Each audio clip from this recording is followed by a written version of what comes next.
चलिए आज एक बड़े मजेदार पैटर्न को समझते हैं।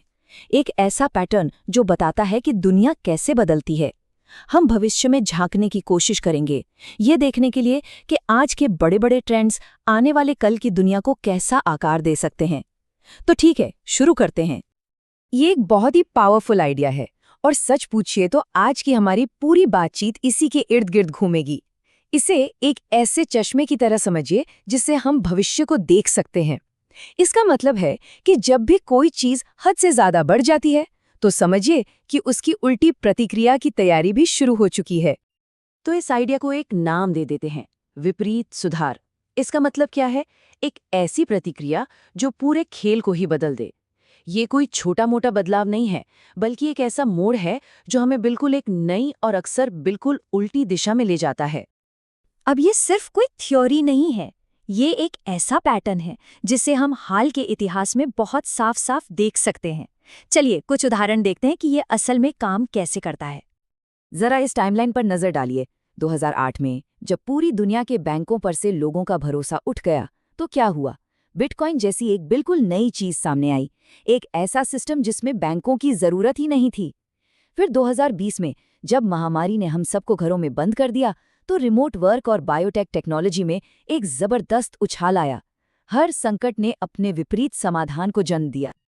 तो अगर ये पैटर्न इतना ही पावरफुल है तो क्यों न इसे भविष्य पर लगाकर देखें?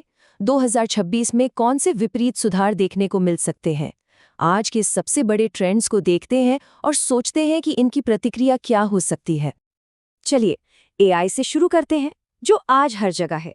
लेकिन सोचिए, अगर इस पर हमारी निर्भरता बहुत ज्यादा बढ़ गई और इससे बड़े पैमाने पर नौकरियां जाने लगी या कोई बड़ा घोटाला हो गया तो इसकी प्रतिक्रिया में प्रामाणिकता की अर्थव्यवस्था का उदय हो सकता है। मतलब उन उद्योगों को बढ़ावा मिलेगा जहां इंसानी स्पर्श, रचनात्मकता और सहानुभूति की सबसे ज्यादा कद्र होती है। अब बात करते हैं दुनिया की पॉलिटिक्स की। जहां एक तरफ देशों के बीच तनाव और ट्रेड वॉर बढ़ रहे हैं, वहीं इसका एक चौंकाने वाला सुधार भी उभर सकता है। हो सकता है कि इसी तनाव के कारण लोग ऑनलाइन नई तरह की कम्युनिटीज और डिजिटल गठबंधन बनाएं, जो देशों की सीमाओं से भी परे हों। फिनेंस की दुनिया में भी कुछ ऐसा ही पक रहा है। बाजारों में बुलबुले और बड़े कर्ज का खतरा मंडरा रहा है। अगर कोई बड़ा क्रैश होता है तो हो सकता है कि लोगों का भरोसा वापस असली ठोस संपत्तियों में लौट आए। सोचिए, जमीन या सोने जैसी चीजें जिन्हें डिजिटली यानी ब्लॉकचेन पर टोकनाइज किया गया हो, या फिर local community currencies. Climate change को लेकर आजकल कितनी नेगेटिविटी है ना? एक डर का माहौल। लेकिन क्या हो अगर यही निराशा सबसे बड़े समाधान की वजह बन जाए? एक बड़ा क्लाइमेट शॉक शायद हमें जगा दे और हम सब मिलकर ग्रीन टेक्नोलॉजी में ऐसे इनोवेशंस करें जिनकी आज हम कल्पना भी नहीं कर सकते। डिजिटल बर्नआउट, ये तो हम सब महसूस कर रहे हैं क्योंकि हम सूचनाओं के अंतहीन सागर में डूबे हुए हैं। इसी थकावट की प्रतिक्रिया में एक गहराई वाली अर्थव्यवस्था जन्म ले सकती है, जहां लोग धीमी जिंदगी, गहरे और लंबे कंटेंट और असल दुनिया की ऑफलाइन कम्युनिटीज को ज्यादा महत्व देने लगेंगे। और हमारा आखिरी अनुमान बड़ी बड़ी कंपनियों की बढ़ती ताकत से जुड़ा है। जैसे जैसे इन पर से लोगों का अविश्वास बढ़ रहा है, हम एक झुकाव डिसेंट्रलाइज्ड ओनरशिप की ओर देख सकते हैं। मतलब ऐसी संरचनाएं जहां मालिकाना हक बटा हुआ हो, जैसे कि सहकारी समितियां या फिर डीएओज, जो इंटरनेट पर चलने वाली लोकतांत्रिक कंपनियां हैं। तो हमने ये सारे संभावित सुधार देखे।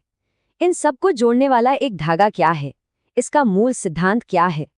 ये लाइन इस पूरे आइडिया को बहुत खूबसूरती से समझाती है। इसका मतलब है कि आज की प्रॉब्लम या ट्रेंड जितना बड़ा और एक्सट्रीम होगा, उसके जवाब में आने वाला बदलाव भी उतना ही बड़ा और क्रांतिकारी होगा। छोटी मोटी समस्याओं से छोटे मोटे सुधार आते हैं, लेकिन बड़ी समस्याओं से बड़े बदलाव आते हैं। और यहाँ एक बहुत जरूरी बात समझनी है कि हर संकट सिर्फ तबाही नहीं लाता। कभी कभी यही झटके हमें पुरानी सोच की बेड़ियों से आजाद करके बिल्कुल नए और बेहतर रास्ते दिखाते हैं। ये पतन के साथ साथ निर्माण के भी मौके होते हैं। और आखिर में यही एक सवाल हमारे सामने खड़ा होता है, क्या 2026 को आज के सिस्टम के ढहने के लिए याद किया जाएगा, या फिर उसी मलबे से पैदा होने वाली नई और अविश्वसनीय चीजों के लिए? इसका जवाब शायद हम सबके कामों में ही छिपा है।